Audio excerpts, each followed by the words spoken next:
आवाज हमारे साथ। तनाव, परेशानी और झगड़े के चलते राजधानी के अलग अलग थाना क्षेत्रों में 3 लोगों ने फांसी लगाकर अपनी जीवन लीला समाप्त कर ली। पुलिस से मिली जानकारी के मुताबिक पहला मामला राजधानी के अशोका गार्डन थाना क्षेत्र का है, जहां मानसिक रूप से परेशान एक शराबी युवक फांसी पर झूल गया। परिजनों ने उसे अस्पताल में भर्ती करवाया, लेकिन इलाज के दौरान उसे दम तोड़ दिया। दूसरा मामला राजधानी के ऐशबाग थाना क्षेत्र का है, जहां शादी नहीं होने से दुखी एक 25 वर्षीय युवती ने फांसी लगाकर आत्महत्या कर ली। परिजनों की माने तो लड़की के पिता की मृत्यु हो चुकी है, उससे भी मृतिका दुखी थी और शादी नहीं होने से आए दिन घर में विवाद होता था। मृतिका आम दिनों की तरह रूम में सोने गई थी, जहां उसने तनाव में आकर फांसी लगाकर अपनी जान दे दी। वहीं तीसरे मामले में शहर के टीटी नगर इलाके में रहने वाली एक नवविवाहिता ने पति पत्नी के बीच हुए झगड़े के बाद फांसी लगाकर अपना जीवन लीला समाप्त कर लिया। पुलिस की मानो तो पति महिला के चरित्र पर संदेह करता था, उसके चलते आए दिन झगड़े होते थे। फांसी लगाने के पूर्व भी दोनों के बीच झगड़ा हुआ था। उसी बात से नाराज होकर महिला फांसी के फंदे पर झूल गई। सर, अशोका गार्डन क्षेत्र में जो है फांसी लगाने का मामला सामने आया है, क्या वजह रही थी? जो ये कल एक फांसी लगने का मर्ग हुआ है, ये दरअसल फांसी इन्होंने 19 मार्च को लगाई थी और ये मानसिक रूप से शराब पीने की वजह से थोड़ा सा परेशान रहते थे और इनके परिवार के लोग इनको रोका टोकी करते थे और 1-2 बार इनको नशा मुक्ति केंद्र भी लेके गए थे। तो इधर बीच भी ऐसा घर में कई बार इस बात को लेकर विवाद हुआ था और शराब पीने की वजह से इन्होंने कल उस दिन तैश में आके 19 तारीख को फांसी लगाई, जिससे इनकी ये कार्टिलेज वाली जो हड्डी होती है वो टूट गई थी। तो उससे वजह से इनका जो इलाज चल रहा था वो 7-8 दिन इलाज चला है। उसके बाद हॉस्पिटल में इनकी डेथ हुई है, तो उस पर हम लोगों ने ये मर्ग दर्ज किया है।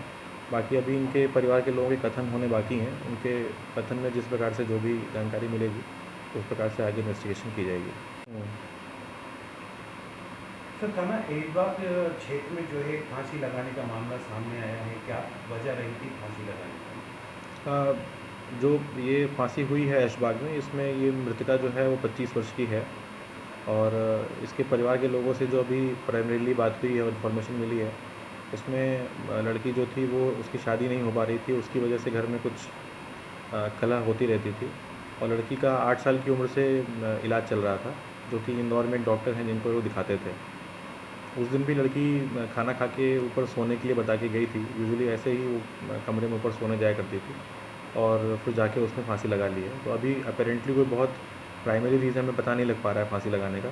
बाकी अभी और इन्वेस्टिगेशन में ये चीज़ें सामने आएंगी। कोई प्रेम प्रसंग का मामला सामने आ रहा है इसमें?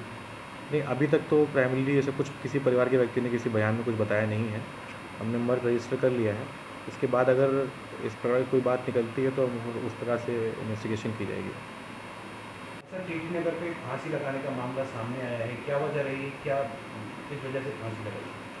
टीटी नगर में ये एक नवविवाहिता मर्ग हुआ है, जिसमें आईपीसी की धारा 304B में हमने केस रजिस्टर करने के लिए प्रोसीडिंग्स शुरू कर दी हैं। इसमें इशू जो है वो पति पत्नी के आपस में झगड़े का है। मृतिका के फांसी लगाने के 1 दिन पहले इन लोगों का झगड़ा हुआ था।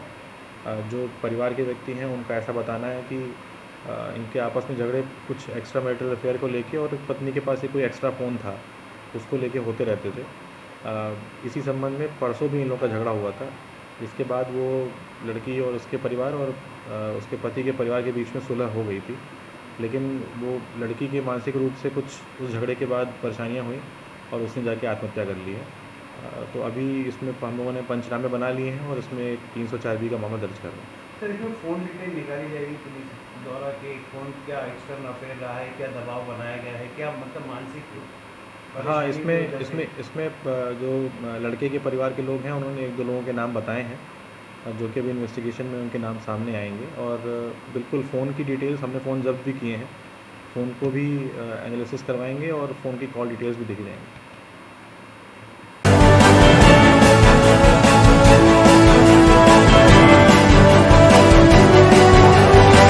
आपकी आवाज हमारे साथ।